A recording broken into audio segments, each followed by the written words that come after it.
Faithful, flawed, and fierce. Three things that perfectly describe Penelope in Margaret Atwood's The Penelopiad. In the Odyssey version of this age-old myth, Penelope is described as a chaste, sad woman with little motivation while her husband is away, almost as if women can't think for themselves.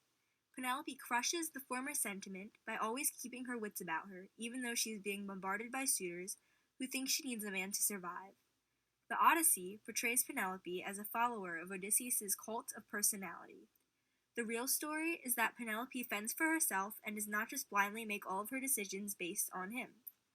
It is a common thought that women are weak, but Atwood's Penelopiad serves to expose that despite the likely historic and literary injustices to women, they remained emotionally strong.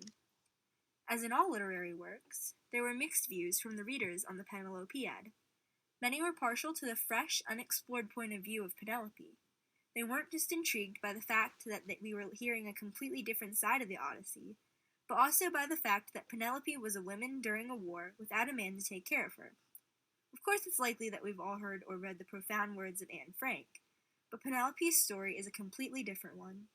She had no one to assist her when she was all alone in a foreign country. Her anecdote gives us a perfect example of what women all around the world go through when their husbands or sons are off at war. This aspect was another element immensely enjoyed by a large portion of the audience. Readers around the world most likely hurrahed when they got to the end of the book when everyone is in asphodel. When Penelope began to support Odysseus after all the wrong he had done, the maids don't let her get away with it. They reprimand her so she knows how they feel. As a whole, we want justice to be served, and when it is, the story feels more complete. This is likely why the maids calling out Penelope resonated so profoundly within most critics of Atwood's Penelopiad. Personally, I agree with the majority and find our female hero's side of the story quite likable. Penelope's perspective is priceless as it shows not only the struggles of herself, but also the maids who suffered just as much, if not more. The maids don't let Penelope get away with the hypocrisy seen when she defends Odysseus. They stay strong and confront her even though they're below her. Penelope doesn't give in to the harassment of the suitors, another prime example of historical injustice. She comes up with a plan to buy herself time. The world is designed so that you can never make everyone happy, so naturally there are aspects of Atwood's novel that some readers didn't agree with, among them being how the author chose to convey Helen of Troy. The outer beauty said to have rivaled Aphrodite is there, but inner beauty is extinct, that is, if it ever existed at all.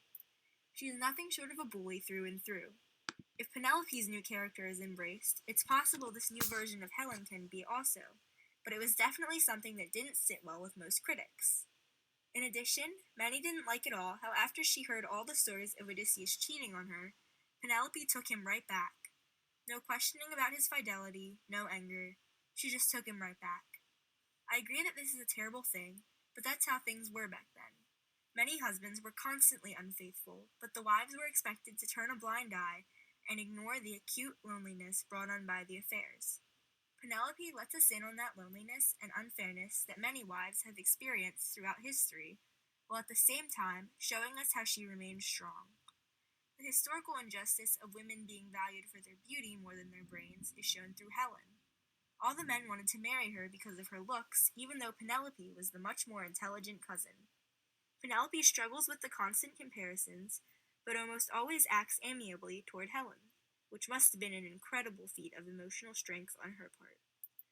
As a person who has family members that don't exactly understand the true meaning of feminism, I understand what it's like to hear arguments against the topic. It's not really their fault. It may be ignorance, it may be pride, and unwavering belief in what they think they know, but they don't get that feminism is wanting equal rights for women. They think it's wanting women to play sports against men because they believe they have the same physical abilities, but it's much more than that. Penelope, despite her flaws, shows that true feminism is having the ability to remain true to herself and to be heard.